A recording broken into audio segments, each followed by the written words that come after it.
Good day, everybody, and welcome to another edition of the Military and Foreign Affairs Network. I am your host, the voice of reason.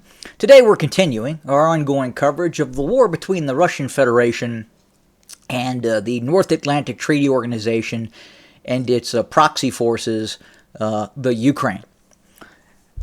Now, what I want to talk about today, briefly, is this upcoming quote-unquote Ukrainian-Swiss peace summit. Now, some of the headlines will read what to know about the upcoming Swiss summit on Ukraine's peace plan. So first, normally, if two countries are in a state of war, and you are looking for some sort of negotiated settlement, normally, both countries will have a seat at the table. Both countries will sit down and will try to resolve the issues at hand. Now look, that prospect for peace, that prospect for Russia sitting down with the current group that is in charge in Kiev, that is incredibly small. Very, very low likelihood. But here, Switzerland will host a summit on June 15th and 16th that aims to build broad international support for Ukrainian President Volodymyr Zelensky's peace proposal. Zelensky heavily lobbied China to attend the conference, which has moved closer to Russia and declined to attend. Russia was not invited and has insisted the summit is useless without a Russian presence. Guys, that is completely reasonable. Think about it for a second. You're going to have a peace summit, and you're not inviting the other side to this peace summit. So, this is not a peace summit. This is a summit of demands and war goals and war aims. It is not a peace summit. It is Orwellian in nature to call what is happening in Switzerland a peace summit. Remember the Ministry of Peace? The Ministry of Love? Yeah. Switzerland will host a summit June 15th and 16th that aims to build broad international support. With Russian invasion well into its third year and Kiev's forces under increased pressure on the front line, Zelensky hopes to put Ukraine's plight firmly back in the diplomatic spotlight after months of heavy global focus on the war in Gaza. The summit, which will take place at an alpine resort near Lucerne, is intended to create a framework for lasting peace. A framework for lasting peace, but you didn't invite the other guy to the table. Very interesting. Russia has dismissed the initiative as a waste of time. China, which has moved closer to Russia since Moscow launched its full-scale invasion on February 4th, 2022, has said it will also not attend the summit, to Kiev's disappointment. Who's coming? Zelensky's office said that 107 countries and international organizations, 107 countries and international organizations. Who do you think is going to be there? International organizations. Right. had confirmed by early June their participation, including Ukraine's Western allies and countries from South America, Africa, Middle East. Kiev has sent invitations to some 160 capitals and organizations in total, except the country it's fighting. Ukraine's main ally, the United States, will be represented, but has not said whether President Joseph Biden will attend. Zelensky has said Russian President Vladimir Putin will be delighted if Biden misses the summit. I don't really think Putin and the leadership in the Kremlin care if Joseph Biden shows up.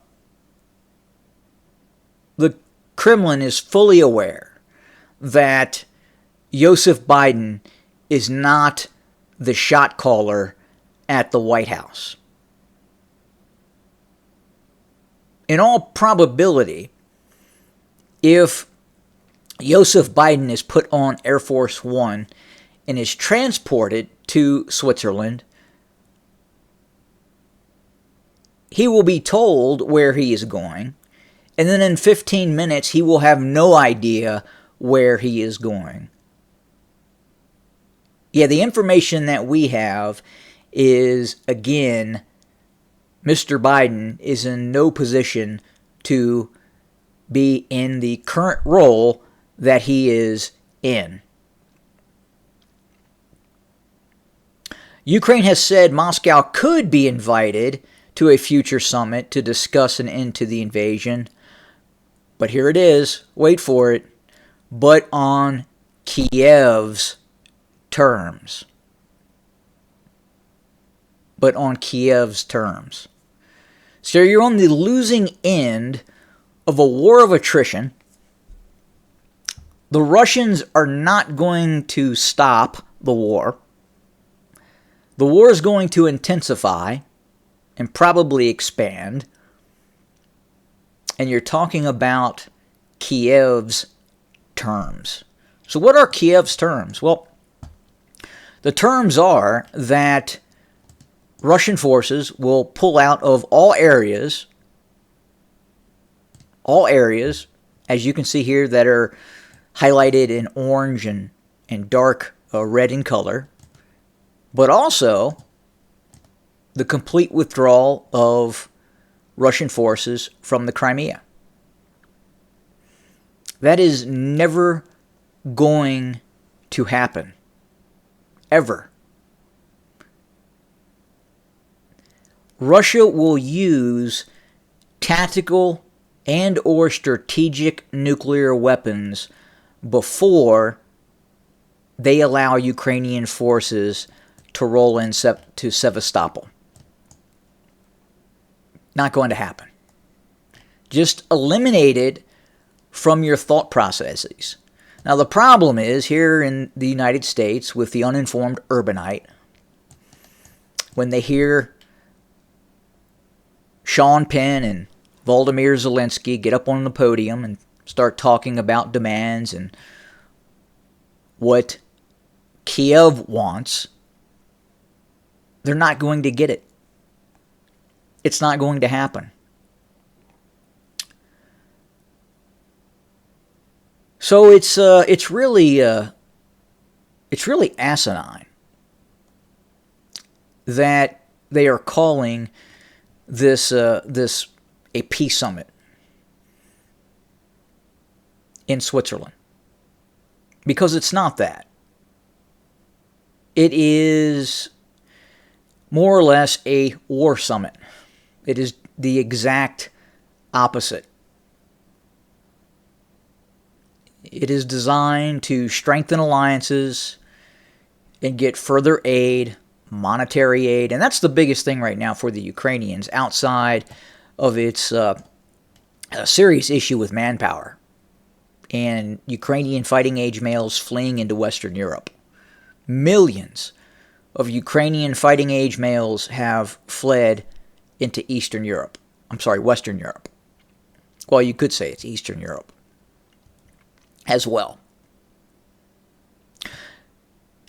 Now let's look quickly at what has happened, let's say here in the Avdiivka sector. And this is very important to watch what has occurred over the past, I would say, 2 months.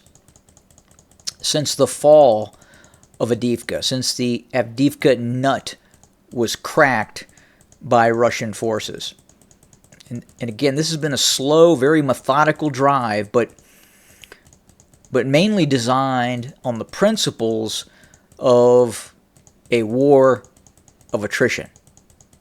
It is designed to wear down and eventually seek the collapse of the Ukrainian military.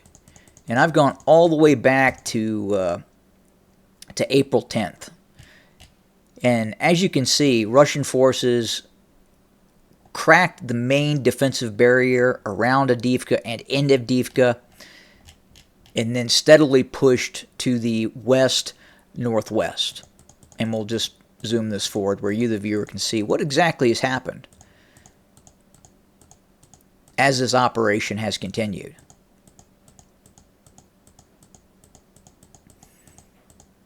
And again, this is designed, as I've talked about before, to wear the Ukrainian military down. And that's what it's doing. The Russian military-industrial complex is nearing peak capacity. And we think by late summer of this year, and in all probability going into the summer of next year, we could start to see the war change shape rather dramatically. We have seen that Russian forces continue to mass and build up forces all along the line of contact. We talked about yesterday how the Russians have essentially deployed about 600,000 troops, about 2,500 to 3,000 main battle tanks, 7,000 armored vehicles and armored personnel carriers and armored infantry fighting vehicles, and thousands of pieces of artillery. And it is growing. As I talked about yesterday in that special report, we believe that by the end of this summer going into fall, Russian forces along the line of contact will be in excess of 610 to upwards to 670,000 fighting personnel. The Russian weapon industry is on a scale that we have not seen since Soviet times in terms of the production capability that we are seeing. Now, the West, countries such as France, Germany, the United Kingdom, the United States, have not entered that war state as of yet in terms of its economy. Russia is contributing now between 5 and 8% of its GDP towards the war effort. It has a steady supply of in excess of 30,000 plus new troops being deployed every month. That's about 2.5 divisions, or essentially one Russian corps that is coming online every month. Every month. And it's only going to get worse for the Ukrainians. The Russian production capacity of missiles, cruise missiles, ballistic missiles is growing day by day. Production is getting faster. The Russians continue to target almost every other day to weekly a barrage of missile systems towards targets deep inside of Ukraine, attacking critical infrastructure designed to help the Ukrainian war effort. Strategic depots are being attacked of Western equipment that continues to arrive in Western Ukraine. And those sites are continuing to be hit by the Russians. So again, that's kind of where we set for today. I envision that this will go on for quite some more weeks in terms of the war of attrition. And then suddenly, we will see a very violent campaign, a very violent ground offensive start to take shape along the existing line of contact, but in other areas as well. And eventually, the entire border area from Belarus all the way south will become a very highly contested and hot war zone. And eventually, the Russians will seek the complete capitulation of the Ukrainian military. So we'll continue to cover. Thank you for joining us today. More to come very, very soon. As always, have a good day.